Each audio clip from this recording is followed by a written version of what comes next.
Welcome to the in front of me Xiaomi Redmi 10A, and I'll show you how to remove SIM pin from SIM card on that device. So first let's open the settings application and then tap here to password and security.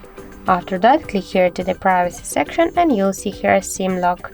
Tap here once, and just to remove SIM pin from your SIM card, you should click here once on the switcher and then enter your currently pin code. In my case, that's from 1 to 4. After that, tap here to OK, and that's it. We just successfully removed SIM pins from SIM card on our Xiaomi Redmi 10A device. So that's it. Thank you for watching, and if you find this video helpful, don't forget to leave a like, comment and to subscribe our channel.